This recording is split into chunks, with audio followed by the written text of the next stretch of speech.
Donc je vais présenter les 4 invités. J'en suis revenue à la version papier, parce que même si on a l'air du numérique, malheureusement ma tablette est la sienne. Et au moins je suis sûre que ça ne partira pas. Je l'ai dans les mains, on en est bon.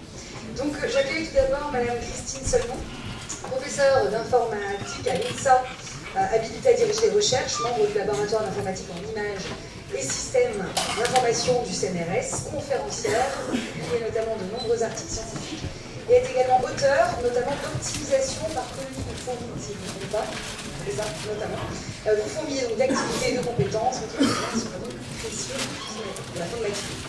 Enfin, Pascal Montagnon, directeur de la chaire de recherche de l'INSEC, directeur également de l'incubateur, programme des masters, professeur permanent et conférencier, notamment à l'international, on va dire.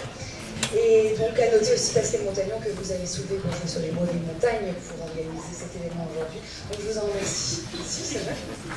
Enfin, on accueille aussi Hamza Dibarelli. Bonjour. Vous êtes un épris pour nous dire des sujets sociaux technologiques et plus précisément des impacts sociétaux de l'intelligence artificielle. Votre curiosité à ce sujet vous a amené à parcourir notamment le monde et à découvrir de nombreux secteurs. Vous avez d'ailleurs une expérience en thérapie hospitalière, ce qu'on m'avait dit au téléphone, ce qui vous a sensibilisé à la médecine prédictive et notamment à l'éthique. On en parlera un petit peu tout à l'heure. Vous êtes également à ce jour pleinement investi dans la formation, les think tanks, comme Business Angel également, ainsi que comme mentor, et vous-même. Je suis sur les mots.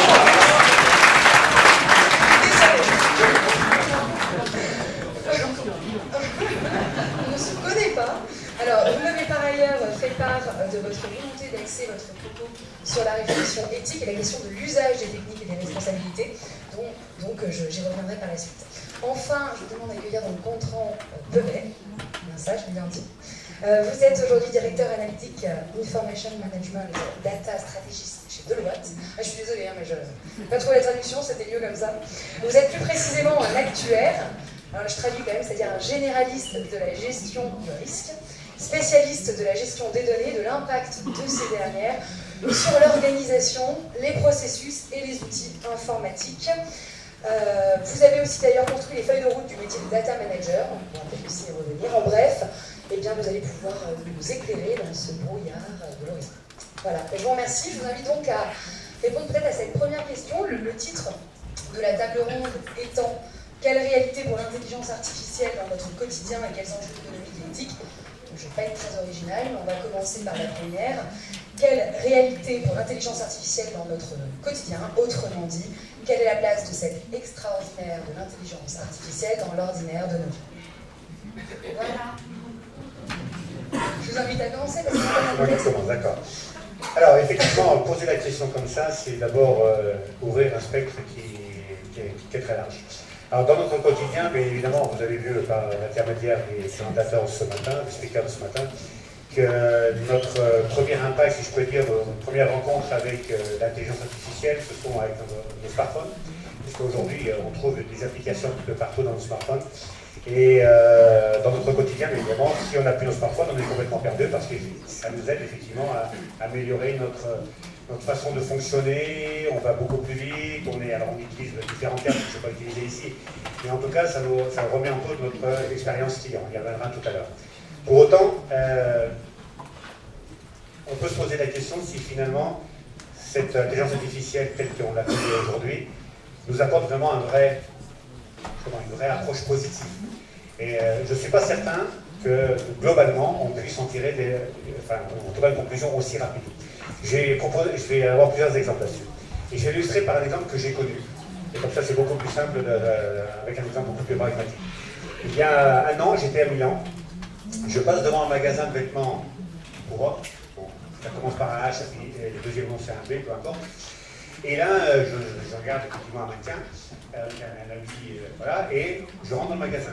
Et je vois tout de suite un vendeur qui arrive avec une tablette devant moi et qui me propose effectivement le produit que j'avais visualisé.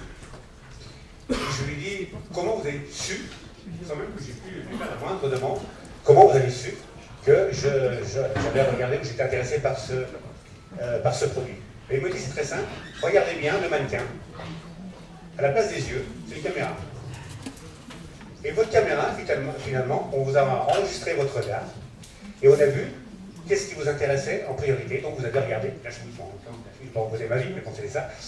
Et donc on a vu que vous étiez intéressé par ce produit. Donc moi, quand vous rentrez dans le magasin, avec ma tablette, eh bien, je suis capable de vous proposer le produit pour lequel vous êtes a priori intéressé. Franchement, ça m'a percuté. Ça m'a percuté, je me dis, mais ma liberté, elle est où là-dedans? Il me dit, mais attendez monsieur, ça ne va pas s'arrêter là. Ah bon, c'est dommage. Et non, parce que si effectivement vous achetez pas. Si vous n'achetez pas, croyez bien qu'on peut avoir accès à certaines de vos données. Alors que j'entends parler de RGPD, on verra comment ça peut, on y reviendra aussi tout à l'heure là-dessus. On aura accès à vos données. Et de toute façon, croyez bien que dans les 6 prochains mois, à peu près, on vous contactera régulièrement et on vous fera des promotions, effectivement, sur le produit qui vous intéresse. Alors voilà, ça c'est complètement pragmatique, ça existe. C'est à notre porte, hein, c'est à Milan. Demain, ça peut être chez Valage Manchot. Je ne l'ai encore pas vu en France. Hein, ça va arriver. Et je me dis, cette expérience, effectivement, où ça m'impacte, le choix, je me fais dicter pratiquement mon choix. Je peux très bien regarder quelque chose et finalement partir sur un autre projet. Et là, je me suis dit, bon, l'intelligence artificielle, c'est bien, mais ça peut avoir quelques limites. Et pourtant, je suis directeur de chaire de recherche sur le sujet. Hein. Mais pour autant, je me dis, je ne faut pas perdre cette liberté d'expression, si je peux dire, et puis cette volonté de pouvoir s'exprimer, de pouvoir choisir. Mais j'en reviendrai tout à l'heure sur un sujet. Alors, ça soulève quand même une question, avez-vous acheté cette chemise? Parce que du coup, ça dirait beaucoup de l'impact. Si vous ne l'avez pas acheté, il reste quelque chose encore. Oui, je l'ai acheté. Je l'ai acheté, voilà. Et vous en avez acheté 10 derrière pour une promotion reçue, c'est ça. Alors sur la même question, peut-être, entre l'extraordinaire et l'ordinaire. Oui. Moi, je vais peut-être parler de ce qu'on ne sait pas faire en intelligence artificielle. Donc la réalité, c'est aussi qu'on ne sait pas tout faire. On a fait des progrès phénoménaux en apprentissage statistique, on a des masses de données et on a des puissances de calcul qui font que maintenant, on sait effectivement reconnaître des formes, que ce soit des images, du langage parlé, et aussi on sait prévoir un certain nombre de choses. Est-ce qu'on va acheter une chemise ou pas? Il reste des choses sur lesquelles on en est au balbutiement, et donc l'intelligence artificielle, c'est aussi la capacité à raisonner, par exemple, et à expliquer sa décision. Ces algorithmes d'apprentissage en sont clairement au balbutiement, ne savent pas expliquer.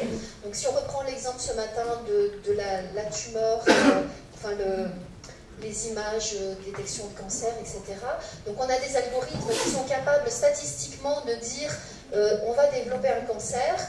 Ils ne seront pas capables d'expliquer pourquoi. Alors bon, sur une image, il peut dire voilà, c'est juste l'image, mais dans les prises de décision, il est important de pouvoir expliquer, et on ne peut pas juste dire on a fait des statistiques. Ça ne suffit pas. Et il faut aussi être capable de raisonner pour résoudre des problèmes complexes. Et il y a certains problèmes de la vie de tous les jours qu'on ne sait toujours pas résoudre. Donc comme on a beaucoup de données, par exemple des données de mobilité, on est capable de prévoir à quelle vitesse on roule, on va rouler sur telle route en ville, etc. Ça, on sait très bien prévoir. En revanche, optimiser la tournée du camion de livraison pour qu'il aille le plus vite possible, ou un certain nombre de choses, ça reste un problème difficile, où il y a même des limites théoriques. C'est-à-dire d'un point de vue théorique, on sait que ça n'est pas possible de concevoir un algorithme qui va calculer la tournée optimale en un temps raisonnable. Donc dans le futur, quel impact pour le futur? Je pense qu'il reste des choses où on va encore avoir besoin de l'humain. Le médecin sera encore là, même s'il se trompe plus souvent qu'un algorithme prédictif, pour expliquer pourquoi on s'est trompé, et puis pour raisonner et essayer de proposer des solutions alternatives. Alors, je reprends juste par rapport à ce que vous avez dit sur la question du pourquoi. Je trouvais ça intéressant de noter qu'une machine peut faire sans expliquer pourquoi, et nous on ne peut pas faire en expliquant pourquoi on n'a pas fait. Il y a toujours ça, finalement, chez l'humain, cette dimension un petit peu incertaine, et toujours dans le pourquoi d'expliquer les choses. Voilà, une petite distinction soulevée.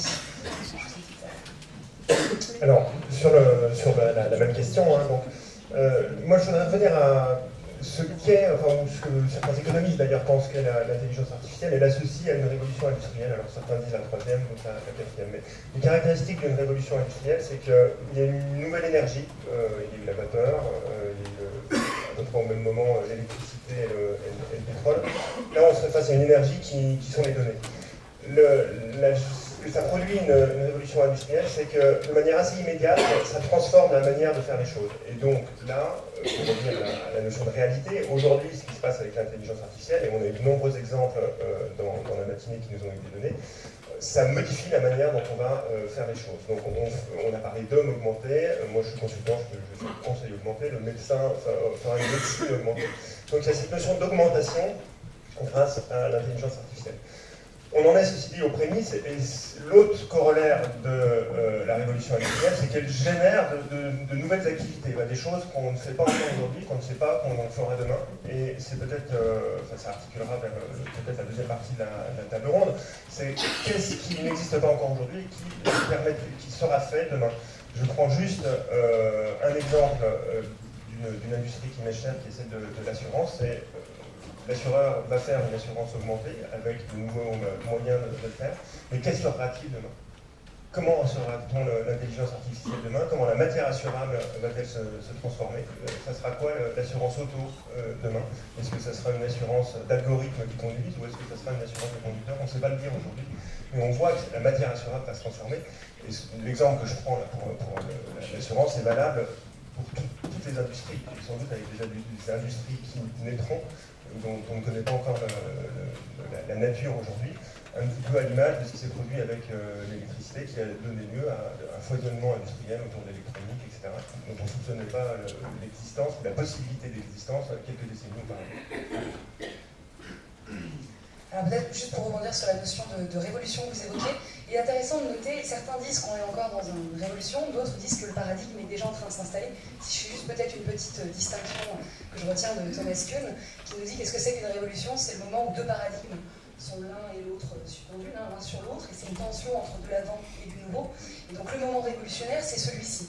Ce qui signifie qu'aujourd'hui, si on est dans une révolution, dans quelques années, on sera dans le paradigme. C'est donc la réalité, une surréalité pour nous à un moment donné, ça va devenir un paradigme, et pour la génération qui suit, le caractère révolutionnaire, ils n'auront plus, on sera rentré dans ce paradigme-là. Et du coup, c'est vrai que ça pose vraiment la question de la réalité d'aujourd'hui et de demain, puisque ce même mot n'a pas le même sens.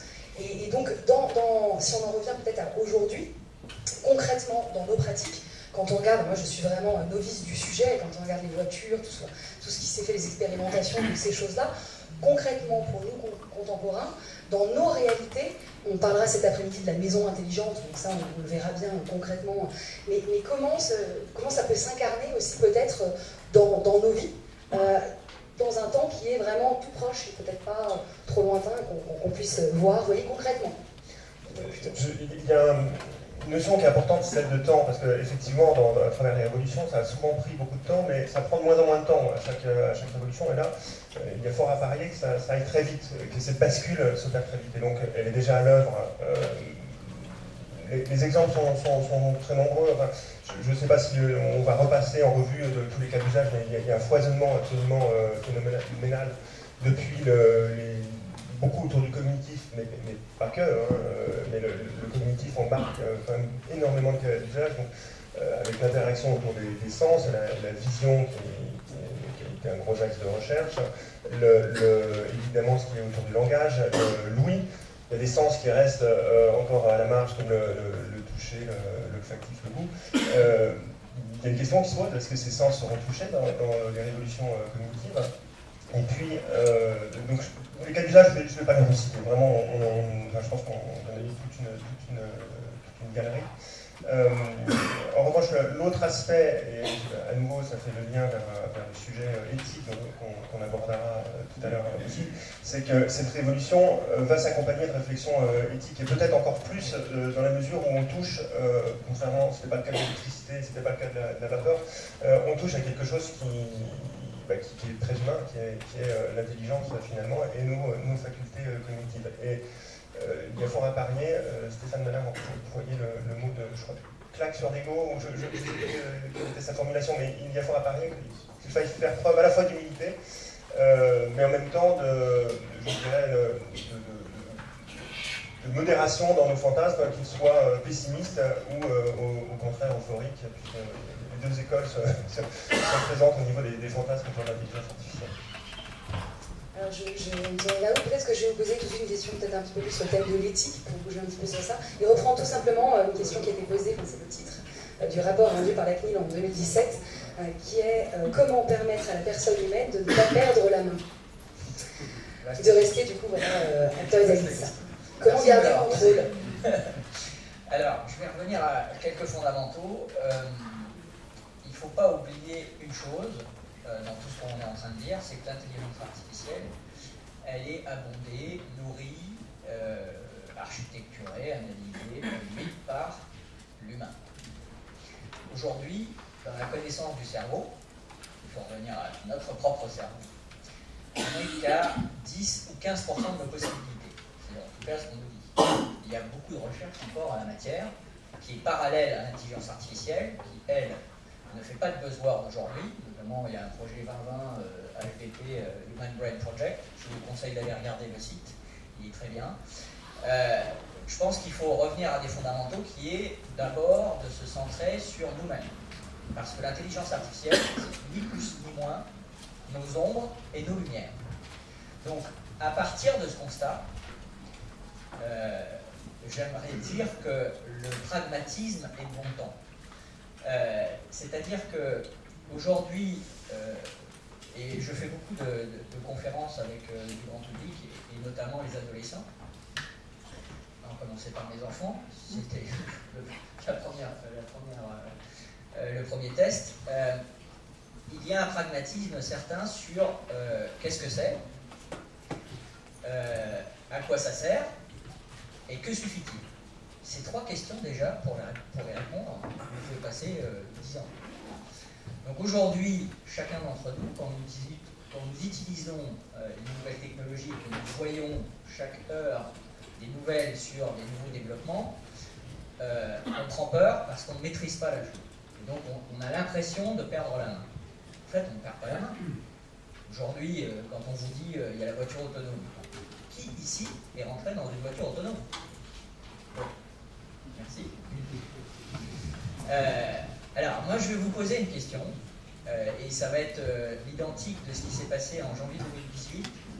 CSA a fait un sondage assez édifiant, et il a posé la question à 1000 personnes, et je vais vous la reposer, je vais voir si ça correspond un peu au pourcentage que j'ai. C'est aujourd'hui, si vous aviez la main sur l'intelligence artificielle, si vous pourriez aller avancer ou pas sur l'intelligence artificielle, quelle serait votre réponse? Vous avez trois réponses possibles. La première, il faut continuer. La seconde, c'est je préfère temporiser et voir venir. Et la troisième, c'est stop, je veux revenir en arrière. Alors, première, qui est pour la première, c'est-à-dire continuer? Ok. Qui est pour la seconde, c'est-à-dire temporiser? Ouais. Et qui est pour la troisième, revenir en arrière? Bon, alors ça a vraisemblablement changé, puisque dans la population française, paraît-il, il y a 46% de Français qui souhaitent que l'on continue. 45% souhaitent faire un tempo, et 8% souhaitent retourner en arrière. Alors, ne vous prenez pas sur les strates d'âge qui ont répondu. Sachez que 68% des 18-25 ans ont dit on se calme. Parce qu'ils ont une appréhension, c'est leur job. Bon. La conclusion de l'affaire, c'était de dire si chacun d'entre nous, on est très content sur les évolutions et les promesses qui sont faites par l'intelligence artificielle, et je parle de promesses, qu'elles soient de courte durée ou de longue durée, elles sont très enthousiasmantes à titre individuel. En revanche, ce qui est commun à tout le monde, c'est qu'on a une peur énorme de la déshumanisation. Et ça, c'est le facteur commun de la population française. Par rapport aux autres populations dans le monde, on a 10 points de plus dans l'appréciation de cette problématique. Et c'est très bien. Ça veut dire que la population française s'informe, lit, vous êtes là, vous êtes nombreux, vous voulez vous informer, vous voulez nourrir, vous voulez comprendre les choses. Et ça, c'est très bien. Il faut comprendre pour pouvoir agir. Et ça rejoint en plus, puisque vous travaillez dans le domaine de l'éthique, notamment médicale, c'est là qu'on se rend compte qu'on parle d'intelligence artificielle ou même d'autres choses. Dans le domaine de l'éthique médicale, on est aussi très frileux au nom de certaines choses, certains principes. Et quand on regarde ce qui se passe notamment aux États-Unis, la France passe parfois justement pour pas vouloir trop changer. Je pense à plein de lois différentes sur la maternité ou différentes choses. Mais on a quand même ce climat.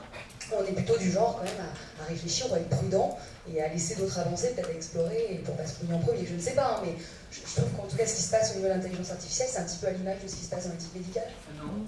Non. En fait, grosso modo, ce qui se passe au niveau médical, et il est aussi dans d'autres domaines, c'est qu'on considère que l'humain doit rester au centre et que ce qui est bon pour l'humain est d'abord prioritaire.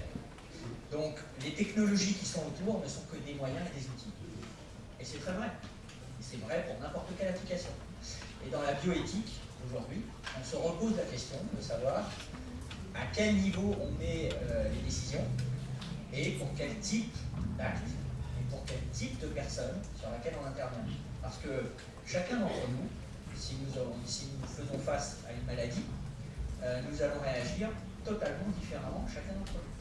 Et ça pose la question véritable et centrale de ce que je viens de dire tout à l'heure, c'est que l'humain, certes, peut être calculé par des algorithmes et des statistiques et avoir une appréhension individuelle, mais au bout du compte, il y a une neurodiversité. Chacun d'entre nous, nous avons une empreinte, et nous avons une empreinte qui est au cerveau. Chacun d'entre nous, nous sommes différents. Donc si nous sommes différents chacun d'entre nous, alors nous allons réagir différemment. Même si ces facteurs sont très visibles, il existe toujours des chemins que l'on prendra et que la machine ne pourra pas prévoir. Je me permets de rebondir du coup, parce que c'est effectivement un des aspects assez fondamentaux, cette unicité humaine.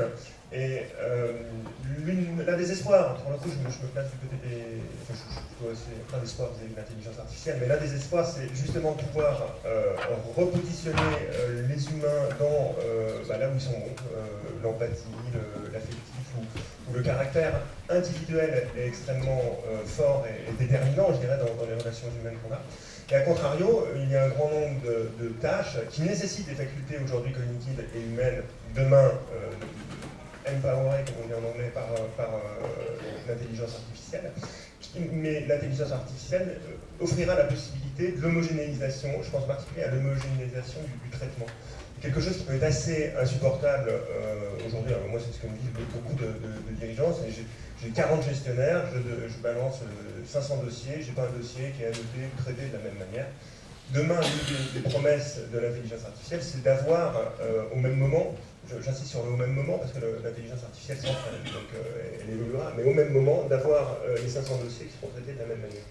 Alors, en un sens, ça peut être assez inquiétant parce que ça ne laisse plus place à l'aléatoire, mais je trouve que sur beaucoup de cas d'usage, c'est quelque chose d'extrêmement rassurant et néanmoins, ça garde l'humain au centre du dispositif puisque ces traitements qui sont rendus homogènes par l'intelligence artificielle viennent en support, en aide à la décision et non pas en décision autonome. Alors moi je vais un peu m'inscrire en faux, c'est normal parce qu'on est un table ronde, donc il ne faut pas que ce soit trop consensuel non plus, c'est pas bon. Aujourd'hui, il y a une expérience qui a été tentée par un grand groupe français qui s'appelle L'Oréal et qui, pour autant, on ne peut pas dire que l'humain en dehors de toute leur activité, pour autant, ils ont mis en place, dans leur direction des ressources humaines, un système qui permet aujourd'hui de recruter de façon très digitale, puisque donc ils ont recruté le premier DRH digital. Le premier DRH digital s'appelle Vera. Il était donc en application L'Oréal Russie jusqu'à ces derniers temps. Et c'est ça exactement, c'est la mission qui est. C'est ça, je voulais arriver. Donc on ne peut pas dire où était l'humain dans cette action. Finalement, moi je suis d'accord, en qualité d'ancien dirigeant et d'ancien DRH, moi je ne peux que consentir que l'intelligence artificielle peut être un outil à un moment donné, mais ne pas écarter complètement l'humain. Pour autant, les faits nous montrent que de plus en plus l'humain est écarté au profit donc de l'outil. Et donc Vera, DRH donc de L'Oréal Russie, était notamment chargé donc de recruter et de faire les premières phases de recrutement. Présélection, premiers entretiens. Alors vous aviez affaire, hein, c'est un entretien qui était fait par digitalisation, par téléphone ou par Skype. Vous ne voyez pas les individus, bien évidemment, mais il y avait des conversations dessus. Bonne nouvelle, la semaine dernière, Dera s'est fait virer. Voilà. Et ils se sont aperçus qu'effectivement, ils étaient allés un peu trop loin. Alors, je ne dis pas que c'était une mauvaise solution, je ne sais pas. J'ai un avis, mais je le dirai tout à l'heure dans notre question. Pour autant, ils se sont aperçus que finalement, l'approche de déshumanisation avait été portée trop loin et que finalement, il y avait beaucoup de candidatures qui souvent pouvaient donner lieu à une interprétation humaine et pouvaient finalement trouver un recadrage ailleurs, mais n'étaient pas pris en considération par la machine. Voilà. Donc, en l'occurrence, pourquoi? Parce qu'effectivement, on avait introduit des mots-clés, on avait introduit si le candidat ne disait pas tel ou tel mot, mais il était écarté, on faisait complètement fi de la personnalité de l'individu. Où est l'humain? On n'a même plus l'occasion de faire un pot de départ, c'est quand même dommage pour tout le reste de l'équipe. On parlera justement tout à l'heure d'implication avec le collectif de l'intelligence artificielle, puisque c'est juste... Là, on parle du poste de direction, mais qu'est-ce que ça dit pour les autres équipes si celui qui est en haut n'est pas là? Ou est là, mais ailleurs? C'est une autre question. Pour en revenir, on parlait aussi du gain de temps que ça représentait, comme le temps, c'est aussi de l'argent. On va en revenir à la question peut-être du coût. Quel coût d'ailleurs? On parle aussi beaucoup d'économie, j'imagine, de manière candide, mais que si on va vers là, c'est aussi qu'il y a une rentabilité à plusieurs titres. Est-ce que vous pourriez nous en parler davantage, peut-être de cet aspect un petit peu économique? Je donne la parole. Je ne suis pas une spécialiste de l'économie. En revanche, je tiens à préciser que l'utilisation de ces algorithmes a un vrai coût environnemental. Les fermes de calcul qui sont utilisées par toutes ces entreprises qui essayent de transformer les données en connaissances dépensent une énergie phénoménale. Quand on tape sur son moteur de recherche préféré une requête, derrière, il faut savoir que ça a un coût environnemental énorme. On a l'impression que c'est gratuit, c'est la pub en fait qui paye, et donc quelque part c'est vous qui payez. Et donc moi je ne me prononce pas sur l'économie, mais sur la dépense simplement en énergie, c'est énorme. Le temps de calcul qu'il faut pour faire tout ça, AlphaGo, la quantité d'énergie qu'il a dépensée pour gagner est phénoménale. Lorsqu'on parle d'économie, on va bien sûr arriver sur l'IA prédictive, bien évidemment, puisque c'est l'un des enjeux de l'intelligence artificielle. Là où les entreprises ont intérêt à se pencher sur le sujet, c'est de dire finalement qu'est-ce que ça apporte dans mon business model, quel changement ça apporte à mon business model et quelle valeur ajoutée je peux en tirer. Donc évidemment, il faut que l'intelligence artificielle, il y a forcément un coût qui est très variable d'une entreprise à une autre en fonction de ce qu'on veut en faire, parce qu'il y a des applications qui sont multiples, bien évidemment. Donc en fonction de ça, il faut choisir le bon business model qui va être derrière. C'est un choix de stratégie d'entreprise. Aujourd'hui, en France en tout cas, on n'est encore pas très près par rapport à ce changement de paradigme. On est encore très très loin de voir l'impact. Pourquoi? Parce qu'on ne sait pas véritablement ce qu'on veut. On sait que la technologie elle existe, on sait qu'on doit y aller, on sait qu'on peut l'utiliser à un moment donné, mais on ne sait pas par où commencer, comme je disais tout à l'heure dans mon discours introductif ce matin. Et finalement, quand est-ce qu'on va le faire et combien ça va nous coûter? On n'a pas ces données encore chiffrées. Alors bien sûr, il y a un impact sur l'environnement. Je comprends bien la réflexion de Christine. Pour autant, c'est pas le fond du sujet.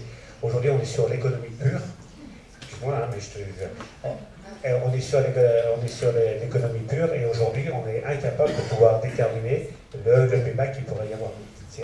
Bien sûr, on va parler d'expérience client, on va essayer de déterminer les besoins de nos clients en amont, on va essayer de comprendre leurs attentes en amont et on va essayer finalement d'anticiper leurs demandes. Très bien, très bien. Maintenant, quand on doit aligner les chiffres derrière, là pour le coup, c'est pas le mot de mentor, c'est le mot de menteur, parce que je pourrais effectivement citer, parce que je n'ai pas sur ça. En fait, je suis aussi des startups de l'IA et autres, et ce que j'observe aujourd'hui dans l'écosystème de l'entrepreneuriat, c'est que la première des tâches qui est donnée à une intelligence artificielle basique, on va dire, c'est le traitement, c'est la robotisation, c'est la big data. Et les chiffres qui sont annoncés pour pouvoir faire la transparence dessus sont entre 30 et 200% des tâches de traitement qui sont faites aujourd'hui. Il faut savoir que l'automatisation des tâches est un mouvement inéluctable depuis les révolutions industrielles. Hein. On essaye en permanence de comprimer les traitements, mais justement, si on veut parler d'économie, c'est la première des choses qu'on démontre en termes d'intelligence artificielle, au-delà de la valeur ajoutée que l'on peut avoir sur l'IA émotionnelle, l'IA cognitif, qui est vraiment la cerise sur le gâteau. Donc aujourd'hui, en termes d'économie, on a 3 caractéristiques qu'il ne faut pas perdre en vue.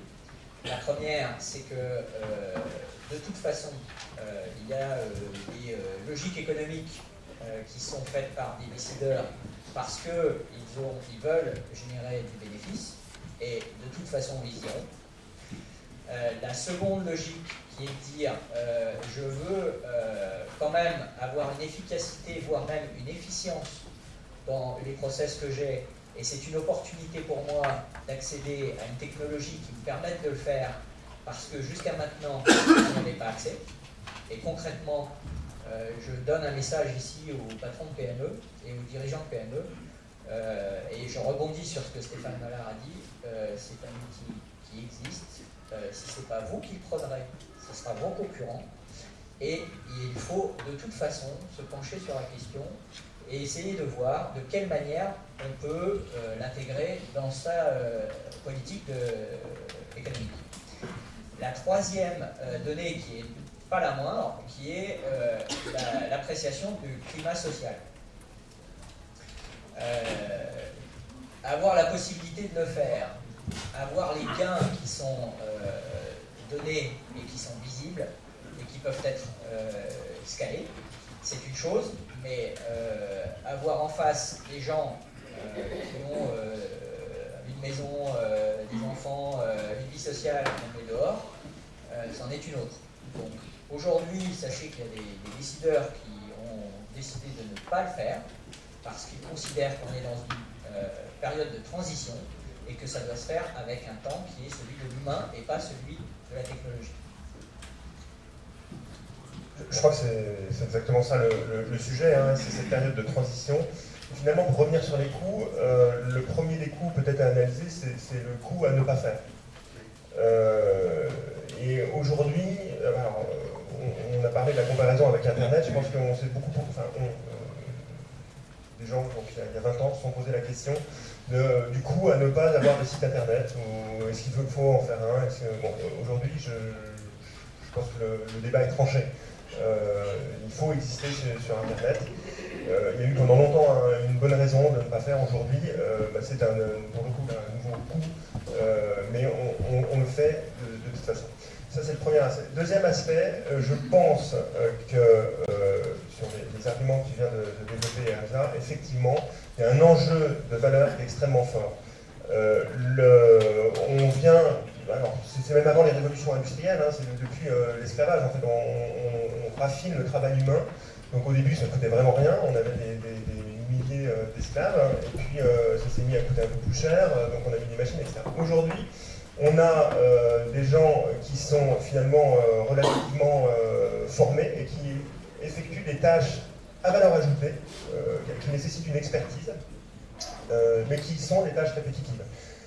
Et là, j'ajoute mon grain de sel, ça se saurait si ça ne faisait pas difficulté tout le monde de traiter les 350 000 mails du Crédit Mutuel dont nous parlait tout à l'heure Jean-Philippe Desbiol. Il faut quand même voir qu'on a beaucoup de travaux qui sont certes à valeur ajoutée, mais qui sont ingrats. Et ça va être une sacrée libération pour un paquet de monde de ne plus les faire. Le problème, c'est qu'ils risquent d'y perdre leur job au passage. Mais le sujet est que ça va quand même libérer, je dirais, d'un certain nombre de joues. Je reviens à mon sujet, c'est de la valeur, c'est que donc les métiers dont on parle, hein, les tâches dont on parle sont des tâches à valeur ajoutée, donc elles ont une valeur aujourd'hui, c'est-à-dire qu'on n'est plus tout à fait dans le bas de l'échelle salariale, mais elles ont une valeur, c'est-à-dire qu'un gestionnaire un petit peu expert, ça a une valeur et c'est plus payé que le minimum syndical. Et donc l'enjeu autour de l'automatisation, de la AIsation, si vous me permettez le néologisme, est extrêmement fort parce qu'on va aller capter beaucoup de valeurs dans des tâches certes répétitives, mais à valeur ajoutée. Et donc, c'est là où je pense que l'argument du coup à ne pas faire ne va pas tenir longtemps. Et donc on va s'engouffrer massivement sur ce sujet. Et néanmoins, il faudra le faire à nouveau, je pense, avec beaucoup d'humilité et de modestie. Et je reviens sur l'exemple du DRH qui se fait gourder, où manifestement il y avait du DRH artificiel, il y avait manifestement un biais d'entraînement. Mais ce que ça nous rappelle, c'est que les intelligences artificielles aujourd'hui sont extrêmement étroites et font des choses extrêmement étroites. Et donc, elles vont très bien faire des choses très étroites, élargir leur champ de compétences, comme pouvoir, dans le cas du DRH qui recrute, capter de l'interpersonnel, du non-verbal, etc. C'est quelque chose qui n'est pas prêt d'être fait. Je ne vais pas me lancer dans ce pronostic, mais c'est quelque chose qui voit du scepticisme. Mais on a encore quelques années, je pense. Je vais m'avancer en années et en décennies. On a encore quelques années. Donc cette valeur qu'on va aller capturer, elle va se focaliser, je synthétise, sur des tâches répétitives à valeur ajoutée qui vont être touchées de plein fouet, mais l'illusion de généraliser l'intelligence artificielle partout risque, apportera beaucoup de déception parce qu'elle n'en est pas capable aujourd'hui. Peut-être juste pour rebondir, moi j'ai trouvé ça très joli, le parallèle, joli c'est le mot, que vous avez fait avec l'écologie. Parce qu'on parle aujourd'hui d'éthique et d'économie, et je trouve que l'écologie est un mot qui s'inscrit un peu qui est concomitant à tout cela, avec cette notion assez intéressante que l'économie, on disait oui l'économie c'est les finances, mais c'est vrai qu'on l'affilie à l'argent, mais originairement ça vient du grec economia, qui signifie gestion de sa maison. Qu'est-ce que c'est que notre maison si c'est la nature? Donc il y a quand même cette dynamique derrière de se dire que l'économie, elle fait partie de l'écologie. Et voilà, j'ai trouvé, en tout cas spontanément, j'aurais aussi pris la question ainsi. Donc j'avais trouvé assez intéressant de vous souligner cet impact, puisqu'on a beau gérer tous les budgets du monde, si la maison elle ne vient pas, ça ne tiendra pas non plus. Voilà, me semble-t-il. Pour poursuivre peut-être un petit peu sur ces problématiques éthiques, est-ce que vous aviez quelque chose de particulier Juste effectivement pour rebondir un petit peu sur ce que disait Gontran, notamment l'impact social. L'impact social, alors, on ne va pas faire non plus de catastrophisme, mais il y a une étude d'Oxford qui a montré, une étude qui date de 2013-2014 déjà, donc c'est quand même pratiquement, c'est très vieux, mais ça démontre quand même qu'aux États-Unis notamment, 47% donc, des emplois vont être amenés à disparaître. Alors attention, ne nous méprenez pas, je ne veux pas avoir le discours catastrophiste, bien évidemment, il y a un certain nombre d'emplois qui vont être transformés, il y en a d'autres qui vont être supprimés, il y en a d'autres qui vont être créés. Pour autant, ne nous voilons pas la face, sans un discours de catastrophisme, les emplois qui vont être perdus seront perdus effectivement, définitivement, et on ne pourra pas transférer l'intégralité des personnes qui occupent ces postes qui ont été supprimés sur d'autres postes qui sont créés par l'intelligence artificielle. Ceux qui vous disent le contraire, je demande à être convaincu. Moi, personnellement, je trouve que là aussi, c'est du mensonge. Pour autant, qu'est-ce qu'on fait? On n'a pas vu sur ce défaitisme comme ça et des grands balins. Donc ça veut dire qu'aujourd'hui, il va falloir qu'on travaille, dès maintenant, sur un schéma nouveau d'acquisition de compétences.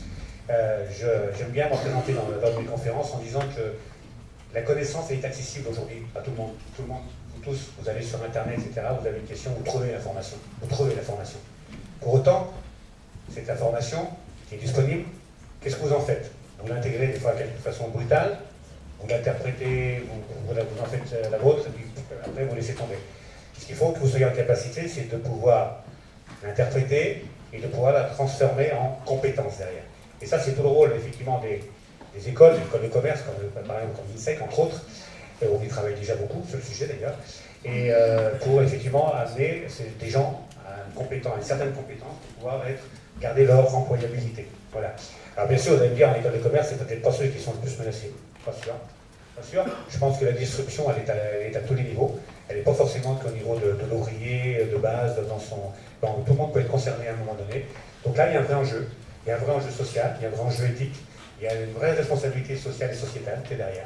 Voilà, donc c'est encore un vaste débat qui s'ouvre, mais surtout, ne restons pas les grands ballons, parce que de toute façon, la machine continue à avancer.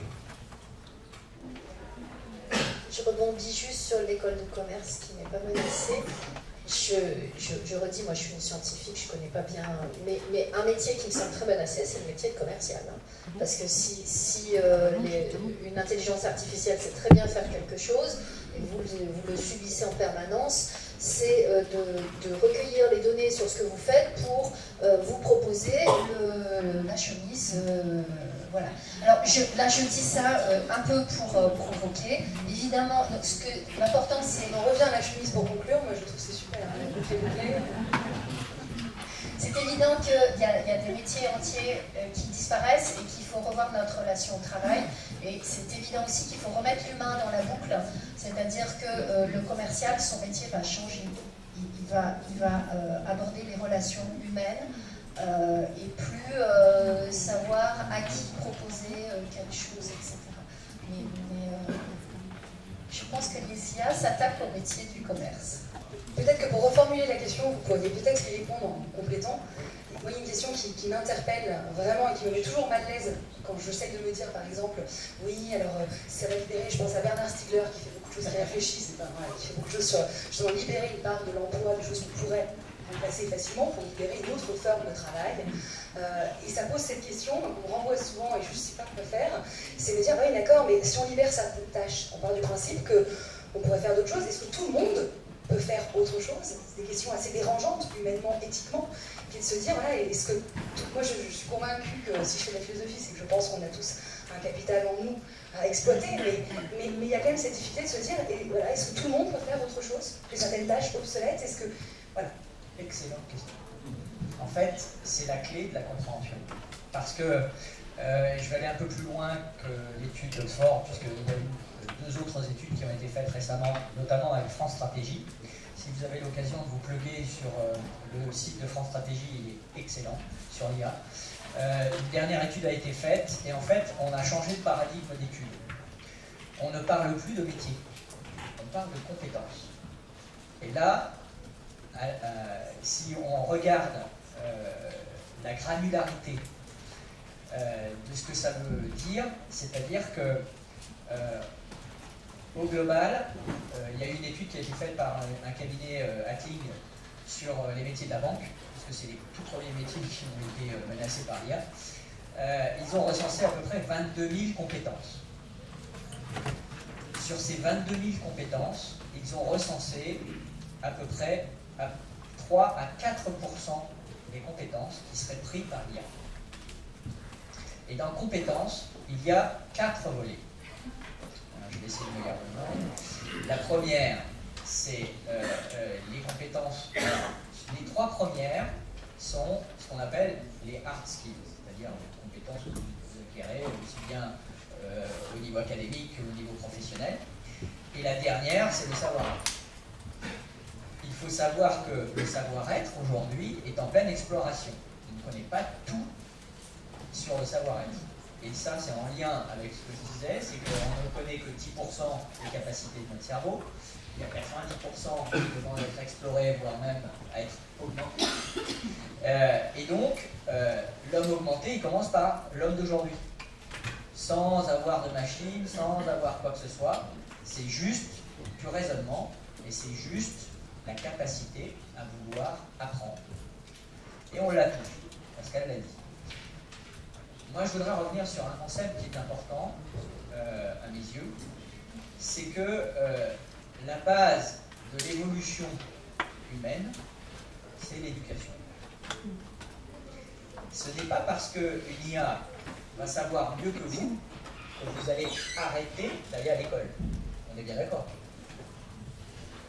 C'est au contraire parce qu'il y a une IA qui est plus forte que vous allez aller à l'école et que vous allez pouvoir relativiser les informations qu'on va vous donner.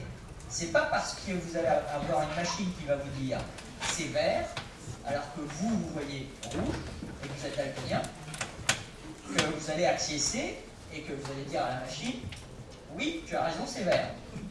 Non. Donc, aujourd'hui, encore plus qu'hier, et moi je retiens ce que mon grand-père me disait, le monde tourne avec le bon sens paysan. Et il faut revenir au bon sens paysan.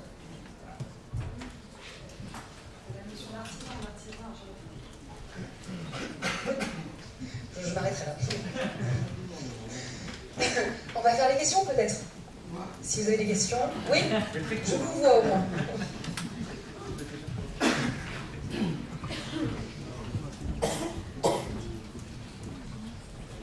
Merci.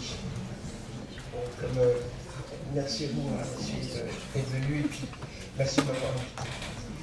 Écoutez, il y a, comment vous dire, des tas de trucs qui me chagrinent dans ce que vous dites.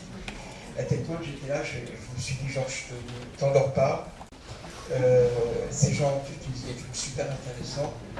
Mais bon, compliment que j'ai. Alors merci pour la philosophie. Là. Je pense que c'est la base de tout. Merci pour votre humanisme et merci pour vos qualités intellectuelles. Néanmoins, il ne faut pas délirer. L'intelligence artificielle, ça n'est pas une finalité, c'est un outil. Hein, nous sommes d'accord, c'est un outil pour faire des choses. Ne nous faites pas croire, en tout cas nous pourrions avoir, lorsque nous voyons la publicité, nous entendons parler d'intelligence artificielle, qu'il va y avoir un dogme de l'intelligence artificielle égale performance, et que finalement on va rentrer dans le dogme de la performance, on n'en sera pas performant si nous n'utilisons pas d'intelligence artificielle. Ne faisons pas de l'intelligence artificielle la drogue le crack du 21e siècle. C'est pas de ça dont il s'agit. Il s'agit d'un outil hein, dont le cœur, l'intelligence du cœur, ne pourra jamais, l'outil ne pourra jamais se substituer à cette intelligence du cœur. Parce que c'est le fondement de la conscience, c'est le fondement du bien et du mal. Hein, vous parliez effectivement de l'éducation, vous parliez d'écologie, madame, vous parliez de tout ça. Tout ça, ce sont des prises de conscience. Ça n'est pas l'intelligence artificielle qui va résoudre ces problèmes-là. Ce peut être des outils, notamment dans le cadre de la convergence avec les autres technologies qui sont les neurones, les nanotechnologies, des choses comme ça, qui peuvent demain amener une certaine forme d'humain plus performant, mais attention à ce que je fais et pourquoi on le fait. Voilà. Hein. Comme disait Pascal, l'amour a ses raisons, le cœur a ses raisons, que la raison peut connaître. Voilà. Merci. Ouais, j'entends derrière ce que vous dites, je vous donne juste une formule que j'aime bien retenir. Quand on est trop dans le mort et le mort et le mort et le mort d'un côté, souvent de l'autre côté, meurt et meurt et meurt et meurt, autre chose. Donc c'est toujours intéressant d'avoir ces deux dimensions entre l'anglicisme d'un côté et voilà, mort et mort et mort et mort. Oui.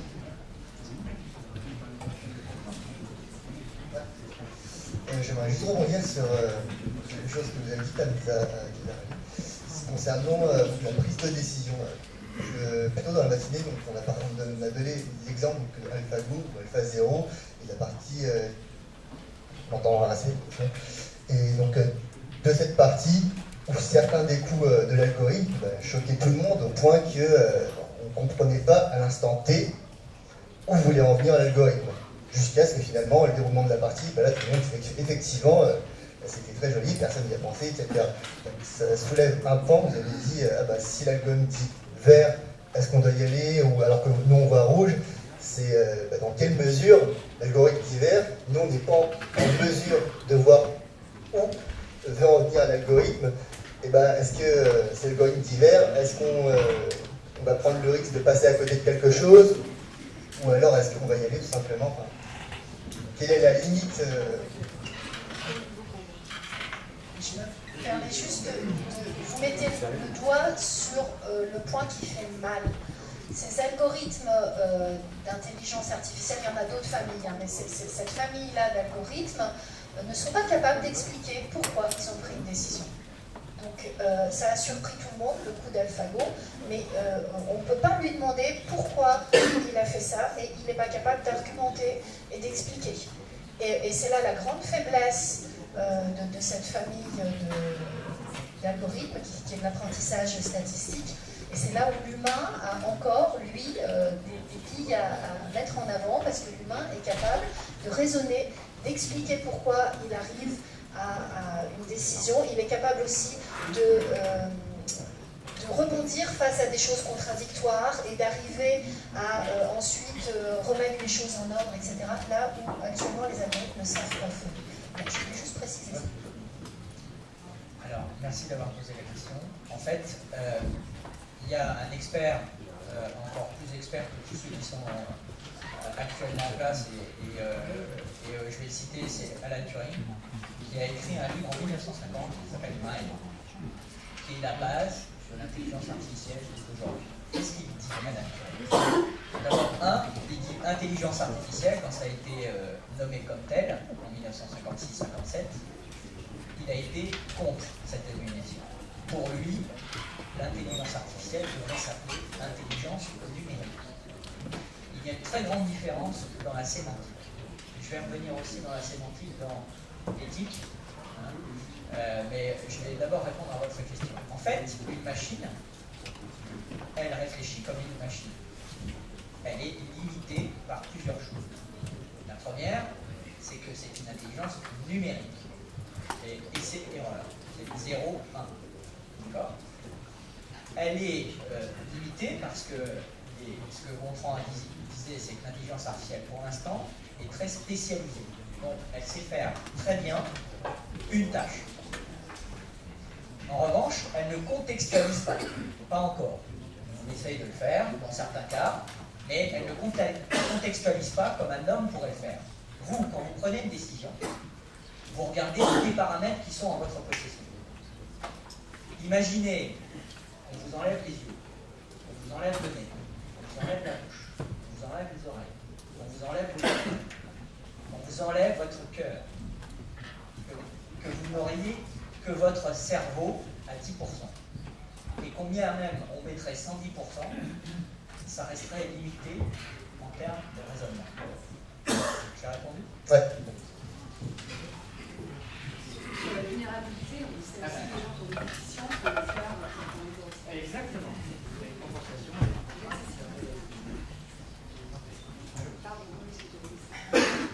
Bonjour, merci beaucoup pour vos interventions. En fait, moi je suis venue ici parce que pour être très honnête, j'entends beaucoup parler d'intelligence artificielle et je me suis beaucoup posé la question de qu'est-ce que c'était, quoi. Donc je suis hyper ravie et en même temps de voir que c'est ce que j'utilise un peu tous les jours en fait.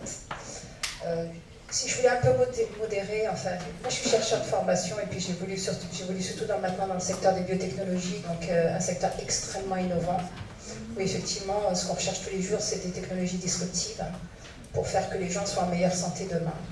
Alors, si je veux modérer, parce que parfois j'entends beaucoup, c'est plus un commentaire, puis j'ai quand même une question. J'entends beaucoup d'espèces de frilosité. Si on se rappelle quand l'homme est arrivé sur Terre, pour ceux qui croient aux théories de l'évolution, et ce qu'on a aujourd'hui, on est super intelligent et on a su s'adapter au fil du temps. C'est bien pour ça qu'on va atteindre les X milliards de population. Et là, tu as l'animal de groupe qui saura réagir de par notre intelligence, en fait, même si parfois il y a des dérives. Je donne juste un exemple, en fait, d'intelligence artificielle, parce que du coup, je me suis dit, mais finalement, c'est l'intelligence artificielle sans le savoir. J'ai eu la chance de travailler pour une société des biotechnologies américaines extrêmement innovante et qui a proposé des outils, moi je ne connaissais rien à l'algorithme, juste quelque chose qui va sonner à tous, qui travaille sur identifier des vaccins les plus, ce qu'on appelle immunogéniques possibles. Et la société a développé des technologies extrêmement innovantes, prédictives, en fait, de comment le vaccin va pouvoir immuniser les patients. Et comme on est dans un secteur de la recherche médicale extrêmement conservateur, donc chercheur, démonstratif et tout ça, elle a eu un mal fou, en fait, à faire admettre sa technologie. Et puis à force d'éducation, à force d'échanger sur son outil, de prendre le temps avec des chercheurs, aujourd'hui c'est une société qui a 20 ans et qui a apporté une vraie valeur ajoutée en fait dans le développement des vaccins. Alors, si je suis un peu technique, par opposition à certaines molécules thérapeutiques qui provoquent de l'immunogénicité non voulue. Donc elle a su adapter son outil avec toute la prudence nécessaire. Et il y a eu une vraie added value dans la recherche de médicaments. Donc certes, c'est une vraie balance, quoi. C'est vrai que parfois ça nous pollue parce que les grands centres sont du côté de l'Antarctique et de l'Arctique, parce que ça consomme beaucoup, mais ça apporte aussi beaucoup. Donc moi je dirais, surtout cette intelligence artificielle, il faut vraiment le voir comme un facilitateur, plus que quelque chose qui va nous remplacer. Je donne un contre-exemple aussi. Je suis beaucoup sur LinkedIn, et parfois j'ai des suggestions et de mise en relation, parce que là pareil, certainement par les algorithmes, j'ai des messages, oui, pareil, qu'on doit se connecter. Alors on va se connecter. Alors moi j'ai dit, bah, d'accord, mais sur quoi? Et souvent, je n'ai pas de réponse. Donc il faut vraiment essayer de... Enfin, pour moi, je le vois vraiment comme un outil facilitateur de nos vies, plus que quelque chose qui va remplacer moi demain. Si j'ai envie d'avoir une voiture et de la conduire, je la conduirai. Si j'ai envie... Voilà. Donc, j'ai envie de modérer un peu votre discours sur l'impact. Aujourd'hui, j'ai l'impression qu'on parle de ça comme si c'était quelque chose d'une nouveauté. Or, l'homme a toujours développé des outils hyper innovants. C'est vrai, et dans tous les secteurs, avec plus ou moins de facilité. Merci. J'avais envie de dire ce commentaire.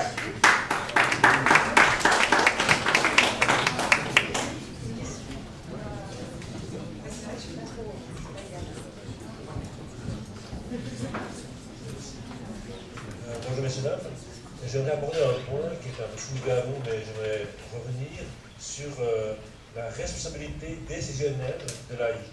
Ça veut dire, bon, on peut parler de la voiture dans l'accident. Est-ce que je vais préserver le chauffeur de la voiture que je conduis, ou la famille nombreuse qui est en face, bon, voilà, comment l'AI va réagir pour sauver des vies ou pas.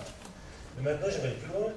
Qui est responsable de la décision d'une entreprise de licencier ou bien de faire tel choix stratégique? Maintenant, une entreprise de CAC 40 qui est un bon client de Watson, par exemple, qui se met à nu chez Watson pour expliquer toute sa stratégie, tout ce qu'il fait et quelles sont les décisions futures.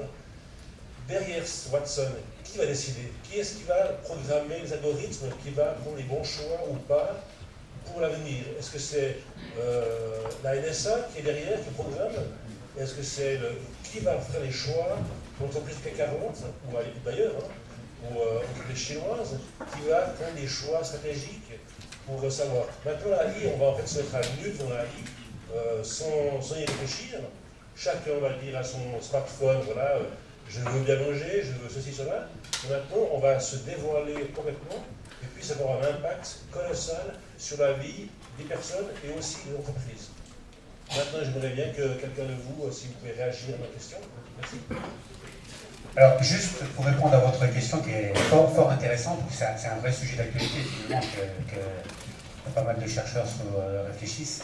Il ne faut pas oublier, comme on le disait déjà tout à l'heure, que c'est quand même les hommes qui programment, les hommes avec un tâche, d'accord? Donc ce sont les hommes qui vont mettre les limites au système. Pour autant, auront-ils la capacité, enfin pas la capacité, la volonté de pouvoir se limiter? Ça, c'est une vraie question. Parce qu'effectivement, il n'y a pas de limite quelque part. Chaque fois, on disait tout à l'heure, effectivement, l'histoire de l'humanité a montré que les temps sans arrêt une évolution, c'est tant mieux, bien évidemment, et ça va continuer. Mais jusqu'où, effectivement, là, on a quand même un outil qui va nous permettre d'aller encore plus loin, plus vite, finalement, jusqu'où on va aller. Et donc, c'est quand même les hommes, avec la compassion, évidemment, qui vont mettre les limites. S'ils souhaitent mettre les limites, c'est ça le problème. Aujourd'hui, on peut mettre tous les systèmes de RGPD en place, etc. Pas le RGPD, c'est très bien, le système. Maintenant, franchement, on ne peut pas être certain que la RGPD ou le GDPR, au niveau international, puisse avoir une application universelle. C'est pas possible. Si c'était le cas, Facebook est mort demain. Facebook n'existe plus.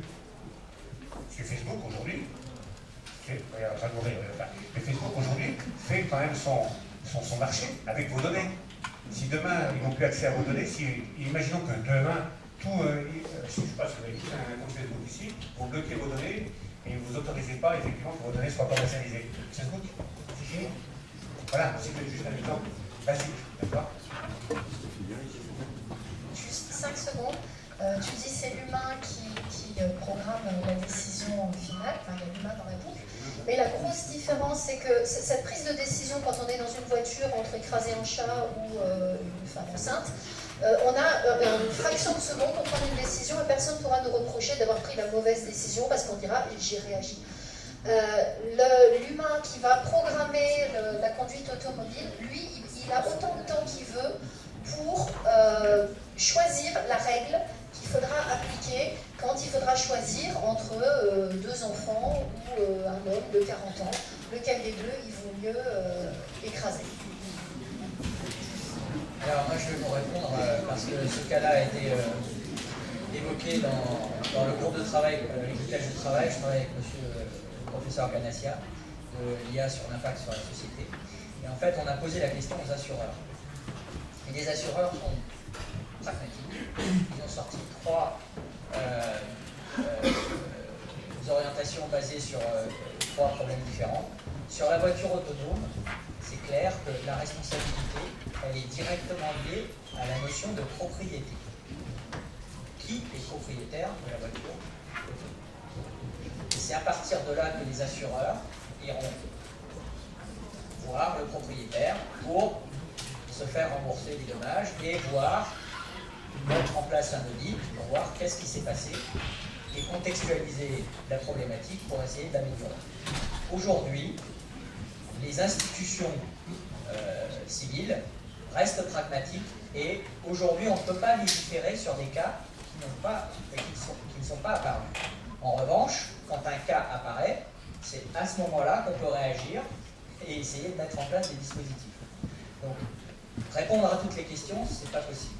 Parce qu'il y a des chemins, comme on le disait tout à l'heure, je répondais à monsieur, il y a des chemins numériques qui ne sont pas des chemins humains, qu'il aura pris comme décision et qu'on n'aura pas eu l'explicabilité, ni la transparence, ni la traçabilité de l'algorithme. Parce qu'il faut savoir qu'aujourd'hui, ce qui manque dans la capacité où on a de faire confiance à l'algorithme, c'est que l'algorithme, c'est une boîte noire. Voilà. Et donc, la confiance, si on ne l'établit pas en amont sur l'éthique du programmeur, l'éthique de la programmation en elle-même, l'éthique des données que vous allez mettre à l'intérieur, parce que vous pouvez avoir des bonnes données et des mauvaises données. Si vous mettez des mauvaises données dans une machine, vous allez en sortir des mauvaises données aussi, des mauvaises applications. Et la troisième étape, qui est de regarder l'éthique de l'application, c'est ce qui a été mis aujourd'hui en place pour essayer de gagner la confiance. S'agissant de l'éthique, l'éthique, ça vient du grec ethos. Vous savez ce que ça veut dire, ethos? Ça veut dire que ça a un lien, c'est la morale, c'est la notion entre le bien et le mal. Donc ça n'a pas du tout un contexte comme on veut bien le dire. La morale, au niveau latin, c'est le réglementaire et le juridique. C'est plutôt comme ça qu'aujourd'hui on perçoit l'éthique. Mais il ne faut pas oublier que, bien qu'on ait désacralisé notre société avec la laïcisation, que la notion de bien et de mal, c'est celle qui est à l'origine du juridique. On n'aurait pas eu le code civil, on n'aurait pas eu la façon dont on peut augmenter notre capacité à vivre ensemble s'il n'y avait pas cette notion de bien et de mal. Aujourd'hui, mettre un algorithme sur le sens du bien et du mal, ben, il y a du travail. Alors, je vais terminer par 2 questions, et c'est là qu'on voit qu'il y a quelque chose qui sera toujours plus fort que l'intelligence artificielle, croyez-moi, c'est le regard. J'ai eu 2 regards, au but tout à l'heure, je ne savais plus la culpabilité, donc on va prendre les 2 questions. C'est les 2 regards qui m'ont engagé. À la limite, on va les prendre d'un coup. Je viens vous voir, et puis comme ça, après, vous pourrez terminer en répondant, on fait ça? Non? Alors, c'était vous? Alors moi, ce sera plus une remarque qu'une question, mais justement, on va, avec l'intelligence artificielle, vers la facilitation de la vie, la facilitation des tâches, mais d'un côté, est-ce qu'on dénaturalise pas un peu la vie? Je ne suis pas du tout pessimiste par rapport à l'intelligence artificielle, je trouve même que c'est formidable ce que ces algorithmes peuvent faire, et peuvent justement améliorer la vie, aider justement les gens dans des situations de handicap. D'un côté, si on facilite la vie, qu'on a plus justement cette peine, d'un côté, la notion de travail, est-ce qu'on ne perd pas la notion de la vie? Puisqu'on a besoin du mal pour avoir le bien, on a besoin du malheur pour avoir le bonheur. Et si on est dans un monde où tout va bien, où est-ce qu'on va en fait? Est-ce qu'on aura la notion de la valeur de ce que ça est? Alors, on l'abordera cet après-midi, donc le yin et le yang.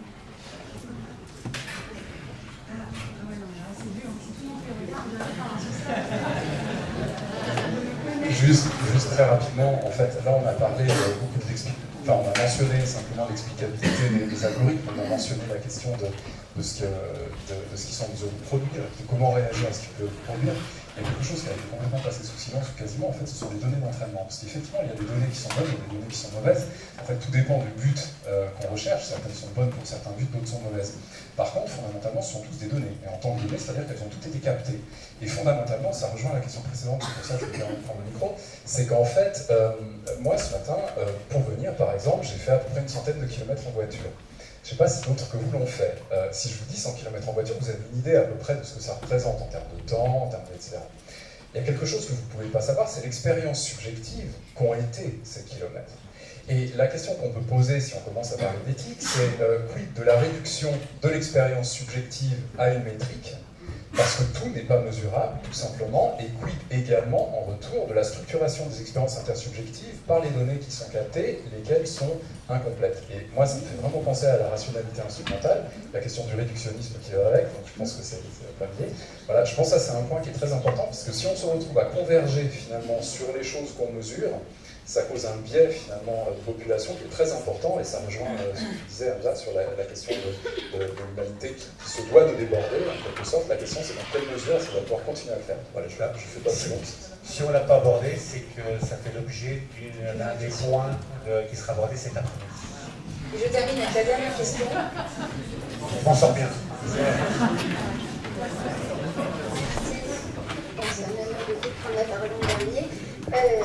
Je suis psychologue et chercheur associé en psychologie et neurosciences à l'Université Lyon 1. Et donc c'est à ce titre que je me permets d'intervenir pour deux remarques. La première, c'est qu'on n'utilise pas 10% de son cerveau. Donc voilà, s'il y a des neuroscientifiques dans la salle, ça a pu leur parler aux oreilles comme à moi. On utilise 100% de son cerveau en permanence, jour et nuit, à chaque seconde. Simplement, c'est en effet conscient uniquement de 10% de ce qui nous arrive au quotidien. Donc, quand je vous parle, je suis consciente d'être en train de vous parler, mais ma conscience diffuse et consciente aussi de plein de choses qui se passent autour de moi. Et si ces 10% seulement peuvent paraître vraiment très peu, mais ils sont finalement très importants. C'est peut-être important de les préserver parce que sinon, si j'étais consciente de tout ce qui se passe autour de moi pendant que je suis en train de vous parler, déjà j'aurais pas la possibilité de continuer à vous parler parce que je pourrais pas rester concentrée, mais en plus je deviendrais folle et j'aurais les cheveux comme monsieur.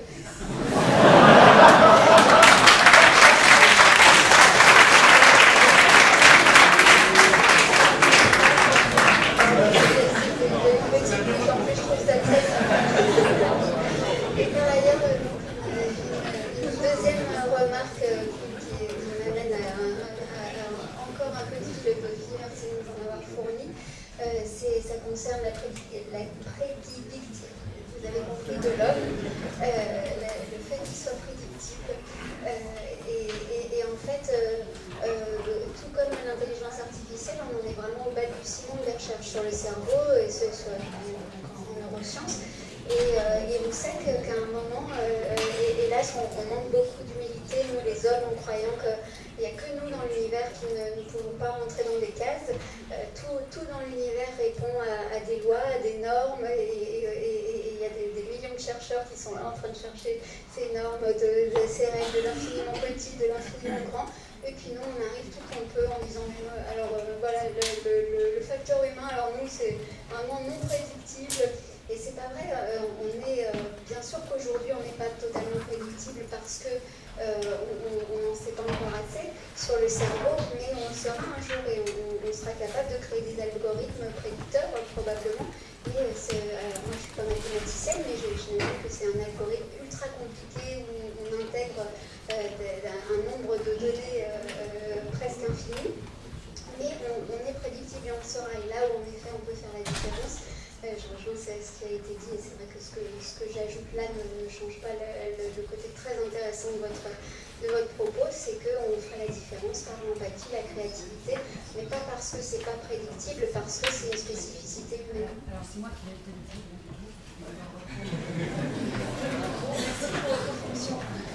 On va donc clôturer cette matinée de partage et réflexion. La pause du déjeuner, on se revoit tout à l'heure. Merci.